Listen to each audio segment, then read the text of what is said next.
बिस्मिल्लाहिर्रहमानिर्रहीम। अस्सलाम वालेकुम वरहमतुल्लाहि वबरकातुहू। नाज़रीन, मैं आपका मेज़बान MS अतर कुरैशी आपके अपने पसंदीदा प्रोग्राम जिसका उन्वान होता है आपके सामने लेके आपकी खिदमत में हाजिर हूँ। नाज़रीन, आज 23 मार्च है।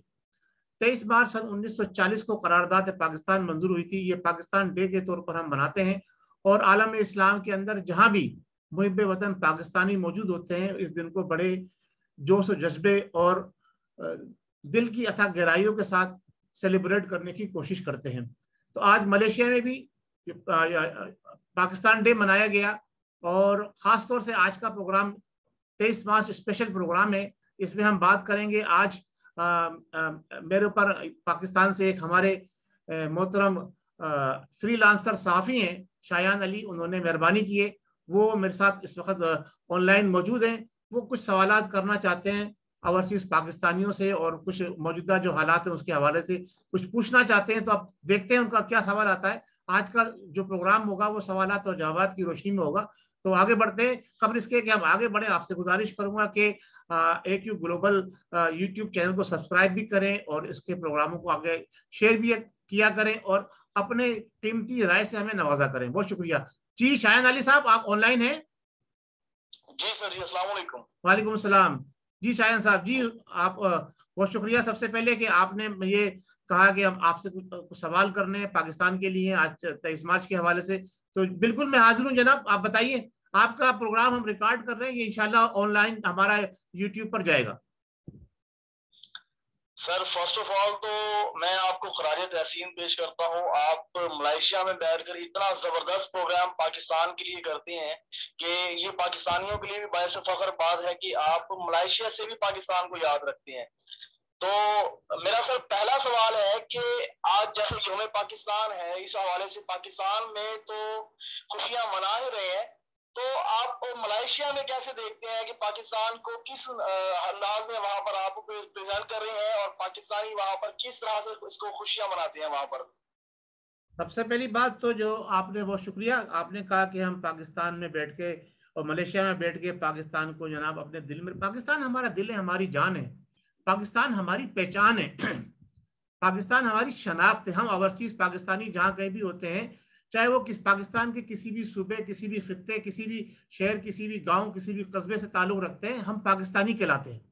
और हम एक तरह के पाकिस्तान के सफीर है। हमारी ये कोशिश होती है कि पाकिस्तान का जो है सर बुलंद रहे, पाकिस्तान जो है वो हमेशा फलता फूलता रहे। तो बहुत शुक्रिया, आपने मुझे जिन अलकाबात से नवाजा है। दूसरी बात ये कि आपने कहा कि 23 मार्च हमारा जो पाकिस्तान डे, इसको किस तरह से सेलिब्रेट करते हैं। देखें, जहां भी ओवरसीज पाकिस्तानी होते हैं, यहाँ पर छुट्टी तो है नहीं आज मलेशिया के अंदर, लेकिन इसके बावजूद हमारा तरीक़ाकार, अभी लॉकडाउन की वजह से 2 साल से हम प्रोग्राम नहीं कर सके। इस साल भी हमें बड़ा प्रोग्राम करने की इजाजत नहीं मिली, लेकिन अब प्रोग्राम हो रहे हैं, सोशल गैदरिंग्स शुरू हो चुकी हैं। लेकिन पाकिस्तान की एम्बेसी जो है वो प्रोग्राम करती है और सुबह वहाँ प्रोग्राम हुआ और प्रोग्राम में लोगों ने वहाँ शिरकत करी और पाकिस्तान के कौमी तराने के साथ सदर ममलिकत और वज़ीर आज़म के पैगाम वहाँ पढ़ के सुनाए जाते हैं और पाकिस्तान के कौमी नगमे जो है वो वहाँ पर उनकी धुन के ऊपर जो बच्चे बच्चियाँ भी प्रोग्राम करते हैं, टेबलो वगैरह भी होता है। ये सिलसिला इस तरह से हम सेलिब्रेट करते हैं। यहाँ तक मैंने महसूस किया है कि ओवरसीज पाकिस्तानी जो है वो पाकिस्तान में रहने वाले पाकिस्तानियों से ज्यादा जो है लगन और मोहब्बत के साथ जो है पाकिस्तान डेज, पाकिस्तान का यौम आज़ादी और दीगर जो पाकिस्तान के हवाले से जो तकरीबात होती हैं उसको ज्यादा अच्छे अंदाज में सेलिब्रेट करते हैं। जी बिल्कुल सर, ऐसे ही आप ठीक कह रहे हैं। पाकिस्तान के जो ओवरसीज पाकिस्तानी हैं वो वाकई बहुत ज्यादा पुरजोश तरीके से सेलिब्रेट करते हैं, क्योंकि पाकिस्तान में तो हम सिर्फ छुट्टी मनाते हैं, बाकी हमारी और भी खास सेलिब्रेशन नहीं होती है। तो माशाल्लाह सर, और 23 मार्च को आप बड़े अच्छे तरीके से सेलिब्रेट कर रहे हैं वहां पर। और उसके अलावा सर 23 मार्च में आज आपने देखा होगा कि आज ही के दिन OIC कॉन्फ्रेंस यहाँ पर हो रही है जो मुनक्किद की गई है इमरान खान की। तो ये आप किस नजर में देखती हैं? जी देखें, ये बहुत बड़ी एक जिसे कहते हैं अचीवमेंट है पाकिस्तान के लिए। अब इसके नताइज क्या निकलते हैं और किस तरफ जाएंगे, मैं पहले आपको थोड़ा सा माजी में लेके जाना चाहता हूँ। 22 फरवरी नहीं और 23 फरवरी 1974 1974। 22 फरवरी और 23 फरवरी 1974 को दूसरी इस्लामी सरबराही कॉन्फ्रेंस पाकिस्तान में मुनक्किद की गई थी, जो जुल्फकार अली भुट्टो उस वक्त के जो है वो प्राइम मिनिस्टर ऑफ पाकिस्तान से। तो ये उस अरसे के बाद, यानी 74 के बाद अब जो है पहली मर्तबा कोई पाकिस्तान के अंदर ऐसा लीडर और पाकिस्तान से मोहब्बत करने वाला कहें उसको, कि जिसने पाकिस्तान का सर फखर से बुलंद किया है कि दुनिया भर के इस्लामी ममालिक के OIC के तमाम मेंबरान वज़राए खारजा जो है वो पाकिस्तान में मौजूद है आज, और वो 23 मार्च की परेड में भी उन्होंने आज शिरकत की। तो ये पाकिस्तान के लिए एक बड़े एजाज की बात है, और इस पर हम मौजूदा हुकूमत के सरबराह, चाहे वो मामला कुछ भी चल रहे हो हुकूमत के और अपोजिशन के, वो एक अलग बात है, लेकिन पाकिस्तान का इमेज बिल्ड करने में ये सरबराह इस्लामिक वज़राए खारजा कॉन्फ्रेंस जो है ये एक अहम रोल अदा करेगी। लेकिन सर उसको माहौल को खराब भी तो किया जा रहा है। वो आप देख ही रहे होंगे कि पाकिस्तान में एक इतनी बड़ी कॉन्फ्रेंस का इनेकाद और पाकिस्तान को इस्लामी ममालिक में प्रेजेंट करना, लेकिन उसके बावजूद भी अपोजिशन पाकिस्तान में जो हालात पैदा कर रही है, तो वो आप किस नजर में देखते हैं फिर? नहीं सर, मैं आपकी बात से इख्तलाफ करूंगा यहाँ पर। पाकिस्तान के अंदर हालात अपोजिशन जो क्रिएट नहीं कर रही, अपोजिशन को बार बार थाली में रख के टिप दी जा रही है। वो हमारे मौजूदा प्राइम मिनिस्टर के जो रफ़क़ाए कार हैं, जो उनके वजीर हैं, कैबिनेट के मेंबरान हैं, मुशीर हैं, ये सब उनकी चर्ब जबानी और जरूरत से ज्यादा शाह से शाह का वफादार बनना वो उनको मजबूर कर रहा है, और अपोजिशन तो इस काबिल है ही नहीं कि वो कुछ कर सके। देखिए, मैं फिर माजी में जाऊंगा। आपको पता है जब इस्लामी सरबराही कॉन्फ्रेंस हुई थी तो उसके बाद नताइज क्या निकले उसके? जुल्फकार अली भुट्टो वो फांसी के फंदे पर लटका दिए गए, और उनको फांसी के फंदे में लटकाने में अहम किरदार अदा करने वालों में कौन लोग थे वो आपको शायद याद नहीं हो। मैं उस वक्त भी तकरीबन जो है ये कह लें कि आप होश संभाल चुका था। हमें बहुत अच्छी तरह से अंदाजा है, 9 सितारे भाई भाई का नारा लगता था, और मुफ्ती महमूद साहब जो थे, मौलाना मुफ्ती महमूद, जो आज के मौलाना फजलुर रहमान के वालिद माजिद थे, वो सरे फहरिस्त थे, आगे आगे थे, और भी उलमा इकराम थे, पेश पेश थे। और उन्होंने जनाब अली सिर्फ एक इशू खड़ा करके कि जनाब अली पाकिस्तान के अंदर कैसीनो बन रहा है, और जुल्फकार अली भुट्टो, वो इस तमाम बातों को भूल गए कि जनाब अली ये वही जुल्फकार अली भुट्टो है कि जिसने जनाब अली बहुत सारे इस्लामिक काम सर अंजाम दिए, पाकिस्तान को इस्लामी जमहूरिया पाकिस्तान करार दिलवाया गया, पाकिस्तान को जनाब अली और कुरान और सुन्नत कादियानियों को अक़लियत करार दिलाया गया। तो ये एक तहरीक चली थी, उसके बाद तब्दीली हुई, और जो बैरूनी दुनिया के लोग थे जो ये नहीं चाहते थे कि पाकिस्तान जो है एक अजीम जो है वो मुल्क बने दुनिया के खित्ते के ऊपर, जो बना देखें ये वक्त साबित किया, जो बना जुल्फकार अली भुट्टो ने जो बीज बोया था, जो उसने एटॉमिक एनर्जी प्रोग्राम शुरू किया था, वो अल्हम्दुलिल्लाह पाकिस्तान एटमी कुव्वत बना। ये देखें, दुनिया कुछ भी कर ले, एक ताकत और भी मौजूद है जो सबसे बड़ी ताकत है, जो पूरी दुनिया को चलाती है, वो जानती है कि कौन सच्चे दिल से काम कर रहा है। जुल्फकार अली भुट्टो को दफा 302 ताजीरात पाकिस्तान के तहत जो है फांसी दी गई, लेकिन आज भी हर जबान के ऊपर भुट्टो शहीद है। अभी 2 दिन पहले बाबर रहमान साहब जो PTI के जो एक बड़े अहम जिम्मेदार भी हैं और बहुत बड़े वकील भी हैं, वो अपोजिशन के ऊपर लानतान कर रहे थे, लेकिन उन्होंने भी उस लानतान के दौरान जब जुल्फकार अली भुट्टो का नाम आया तो उसको शहीद कहा। तो जिसने पाकिस्तान के लिए सच्चे दिल से काम किया है उसको ना पाकिस्तानी कभी भूले हैं, आज तक भुट्टो जिंदा है लोगों के दिलों में, और अल्लाह तबारक व तआला ने भी उसको बुलंद मर्तबा दिया है। आप देख लें, उसका मजार बना हुआ है, हजारों लोग रोजाना जाके, हजारों नहीं तो सैकड़ों लोग रोजाना वहां जाके उसके मजार फातिहा खानी पढ़ते हैं। तो आज के इस तनाज़े में अगर देखा जाए तो आज इमरान नियाजी साहब हैं, और उनके मुखालिफ जो है वो मुफ्ती महमूद साहब के साहबजादे फजलुर रहमान साहब, वो अपोजिशन को इकट्ठा करके और सबोताश करना चाहते हैं हुकूमत का। सर इसका मतलब तो यही हुआ ना कि वो तारीख दोहराना चाह रहे हैं। देखिए, तारीख दोहराने में उन लोगों का किरदार, फिर एक बार मैं कहूंगा, आटे में नमक के बराबर है। तारीख दोहराने के अंदर जो नियाजी साहब ने अपने साथ मुशीर और सफीर पाले में, उनका ज्यादा अहम किरदार है। लाइन उनको यहां से मिलती है। जी सर, क्योंकि उन्होंने, आपने देखा ही होगा कि जिस तरह से इस्लामोफोबिया पर बात की, और इस्लामोफोबिया में अक़वाम मुत्तहिदा ने आज एक कानून पास किया है, तो ये भी मेरे ख्याल से आप नियाजी साहब को ये अचीवमेंट देंगे इस चीज की। देखिए, डेफिनेटली जाहिर सी बात है कि जब करारदाद जिसने पेश की, जिस हुकूमत में पेश की गई, जिसने पेश की वो अलग छोड़ दे, जिस हुकूमत में पेश की गई क्रेडिट तो उसी को जाएगा। जिस तरह से एटमी कुव्वत बनने का क्रेडिट नवाज शरीफ को जाता है, चाहे किसी ने बनाया, किस दौर में शुरू हुआ, लेकिन धमाके जो एटमी किए गए, पाकिस्तान जो एटमी कुव्वत बना, वो नवाज शरीफ के दौर में बना। जी जी, तो ये भी इमरान हुकूमत को जाएगा। लेकिन ये जो इस्लामी फोबिया का लफ्ज जो इस्तेमाल किया ना, ये दिन बनाया जा रहा है, इसको आप पॉजिटिव ना लें, इसको आप जो है ना पॉजिटिव ना लें। मैं इसको पॉजिटिव नहीं ले रहा। ये इस्लामी फोबिया का दिन बनाकर इस मुसलमानों को जो अकलियत करार दिया जा रहा है कि दिन जो मनाए जाते हैं वो अकलियतों के मनाए जाते हैं।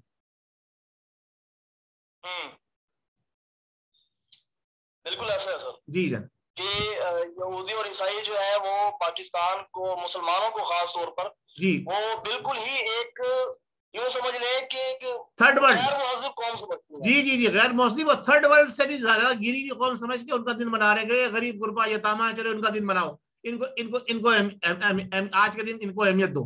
सिर्फ एक दिन ना, मुसलमानों के सारे दिन है। ये कायनात मुसलमानों के लिए है। ये पूरा कुर्रा अर्ज जो है ये मुसलमानों के लिए है। और इस मुसलमानों का इसलिए है कि अल्लाह तबारक व तआला ने अपने प्यारे हबीब सैयदुल मुरसलीन जो खातमुन नबीन है, उनको तमाम जहानों के लिए रहमत बना के भेजा। इससे पहले कोई नबी तमाम जहानों के लिए नहीं था। इससे पहले जितने नबी आते थे वो मुख्तसर सी कौमों के लिए आते थे। आप सल्लल्लाहु अलैहि वसल्लम को अल्लाह तबारक व तआला ने तमाम जहानों के लिए रहमतुल लिल आलमीन बना के भेजा। और आप की जो ऊपर ईमान ले आए वो मुसलमान कहलाता है, और वो तमाम मुसलमानों में अफजल है। और जो आपके दौर के उलमा इकराम है, उनके दर्जात बनी इसराइल के अंबिया इकराम के बराबर है। तो ये इस्लामोफोबिया का दिन मनाना, ये मैं कहता हूँ ये मुसलमानों को की बेतौकीरी है। इनको कंडम किया जा रहा है, उनको महदूद किया जा रहा है। इसके ऊपर मैं क्रेडिट नहीं दूंगा, ये कोई खास अचीवमेंट नहीं है। हाँ, अगर कश्मीर आजाद होता है, जो तहरीक उन्होंने वहां पेश की थी, उसमें कश्मीर को आजादी मिलती तो हम कहते हैं जनाब अली सही बात है। जो तहरीक उन्होंने पेश की थी उसके तहत तमाम यूरोपीय यूनियन और तमाम नेटो के ममालिक को पाबंद किया जाता है, किसी इस्लामिक मुल्क के ऊपर बमबारी बिला जवाज नहीं की जाएगी, तो अचीवमेंट थी जी। लेकिन सर आप ये देखें ना कि कश्मीर पर, बोस्निया पर, फलस्तीन पर जो हालात हुए, वो यहूदियों ने और अमेरिका ने और जो है ना ईसाइयों ने इस तरह इसको प्रेजेंट नहीं किया। लेकिन आज जो यूक्रेन पर थोड़े से हालात आए हैं तो वो सारे के सारे वो परेशान है और रो रहे हैं कि ऐसा क्यों हो रहा है। देखिए, ये तो वो कहते हैं ना कि अल्लाह तबारक व तआला की लाठी बेआवाज है। 70 साल से यूरोपीय यूनियन, अमेरिका, यहूद और हनूद जो है मिलकर, सही है, और कुछ मुसलमानों को उसमें शामिल करके बेवकूफ बनाकर, सही है, वो मुसलमानों के ऊपर शबकून मार रहे हैं। तकरीबन एक मोहतात अंदाजे के मुताबिक 50 मिलियन, कितने 50 मिलियन इंसानी जानों का वबाल इन यूरोपीय यूनियन, अमेरिका के सर पर जाएगा। जो पिछले 70 सालों में 50 मिलियन मुसलमान शहीद हुए हैं, बच्चे जिसमें बूढ़े औरतें शामिल हैं, वो इनके सर पर जाएगा। अब उसके बाद चंद हजार यहूद और हनूद जब वासिल जहन्नम हुए रशिया की बमबारी की वजह से, तो ये सारे के सारे चीख उठे। इससे जो है मुसलमानों को सबक लेना चाहिए कि मुसलमान का खून, अगर हजारों की तादाद में मुसलमान भी शहीद कर दिए जाएं तो ये यहूद और नसारा खामोश रहते हैं, कोई नहीं बोलता, क्योंकि कुरान ने वाज़ेह तौर पे कहा है कि ये आपके खुले दुश्मन हैं और हम इनकी तरफ मदद के लिए देखते हैं, वो गलत है। हाँ, पहली मर्तबा इस प्राइम मिनिस्टर ने ये कहा है कि हम डू मोर के ऊपर आगे नहीं बढ़ेंगे। तो ये बड़ी खुश आइंद बात है। जी हाँ सर, वो उनका एब्सोल्युटली नॉट कहना ही उनके लिए जो वो महंगा पड़ गया है। तो अब इन हालात के अंदर प्राइम मिनिस्टर को बड़े मोहतात अंदाज में चलना चाहिए था, जो वो नहीं चले। तहरीक अदम एतमाद पेश की गई इनके खिलाफ। इन्होंने जो बॉडी लैंग्वेज इस्तेमाल की है, जो इन्होंने जुमले इस्तेमाल किए, वो किसी भी महज़िब मुल्क के सरबराह को जेब नहीं देते। एक तरफ जो वो काम करने जा रहे हैं, उस काम के लिए तो बड़ा सब्र और सुकून से चलना होता है, बड़े पेशेंस रखने पड़ते हैं। आप यूं कह सकते हैं कि वो ओवर कॉन्फिडेंट हो गए।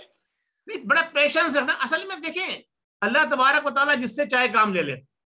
देखें, पाकिस्तान को इस्लामी जमहूरिया मुल्क करार देने में बुजुल्फ़िकार अली भुट्टो ने कारनामा अंजाम दिया। मौलाना शाह अहमद दुरानी सिद्दीकी रहमतुल्लाह अलैह और उनके रुफ़क़ाए कार ने जनाब अली करारदाद पेश की, कादियानियों को गैर मुस्लिम करार दिया, पाकिस्तान इस्लामी जमहूरिया मुल्क बना। अब भुट्टो क्या था?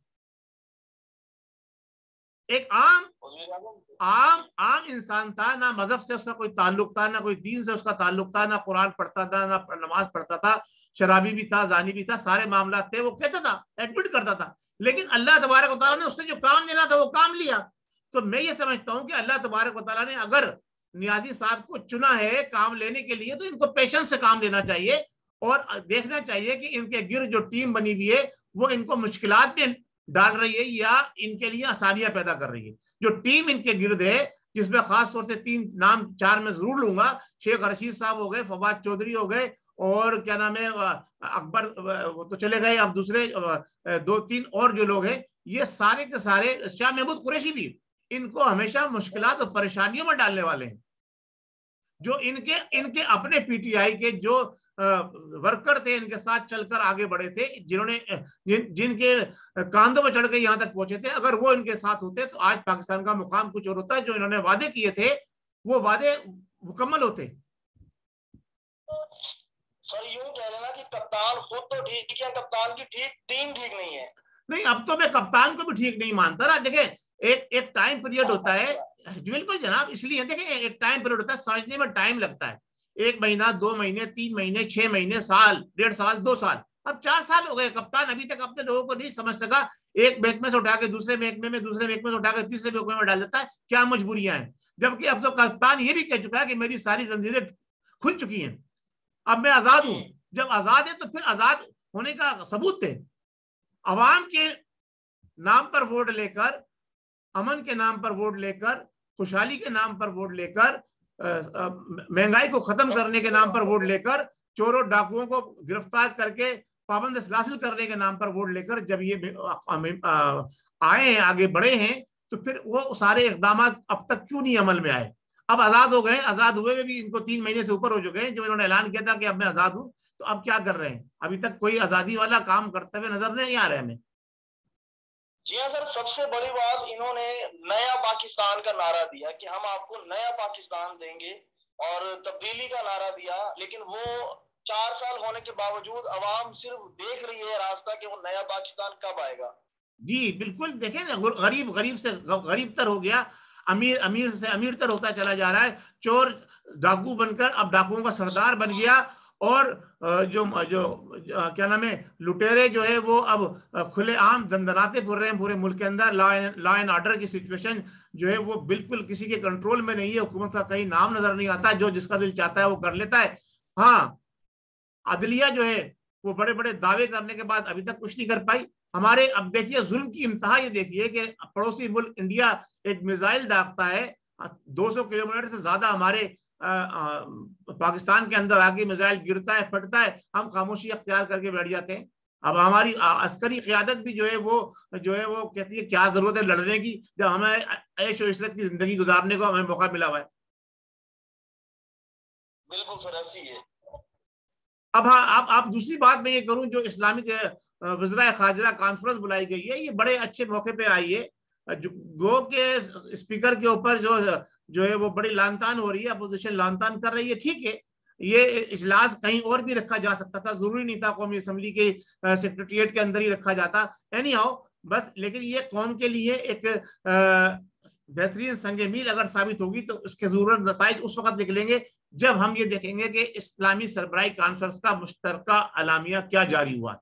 अभी तो आज का दिन तो बाकी है ना, कल पता चलेगा कि क्या किन नुकात के ऊपर जनाब अली मुत्तफिक हुए, जो कि कोई खास नुकात मुझे नजर नहीं आ रहे, इस पर ये लोग मुत्तफिक होंगे। बस ये समझ ले खाया पिया और जनाब अली इकट्ठे हुए और चल दिए। एजेंडा, क्लियर एजेंडा क्या है और उस पर कितना देखते हैं अमल होगा। देखिए एक और बात बताऊं मैं आपको, बड़ी अहम बात नुक्ते की बता रहा हूं आपको। जिस वक्त इस्लामिक सरबराही कॉन्फ्रेंस बुलाई गई थी पाकिस्तान के अंदर 1974 के अंदर, वो तुनको अब्दुल रहमान जो मलेशिया के सरबराह थे, वो सेक्रेटरी जनरल थे ओआईसी के। माशाल्लाह, ठीक है। इतना करीबी लिंक था पाकिस्तान मलेशिया का। लेकिन जब मलेशिया ने 3 रुकनी का कॉन्फ्रेंस बुलाई 3 ममालिक की, इमरान याही साहब वहां नहीं पहुंचे, जो इनकी अपनी तजवीज करदा थी। बाद में गए वो बात अलग है, लेकिन उस वक्त नहीं पहुंचे। तो ये अगर यही सूरत हाल रही कि कॉन्फ्रेंस बुला ली उसके बाद सब अपने अपने घर को जाके सो जाए, तो फिर तो बेकार है ऐसी कॉन्फ्रेंस के बुलाने का, अरबों रुपया कौम का जाया होगा। हाँ, अगर कोई एजेंडा, सबसे अहम एजेंडा कश्मीर होना चाहिए था, और अगर कश्मीर एजेंडा उसके ऊपर कोई हतमी फैसला ये ओआईसी वज़राए खारजा नहीं करती, तो मैं समझता हूँ ये कॉन्फ्रेंस बेकार है।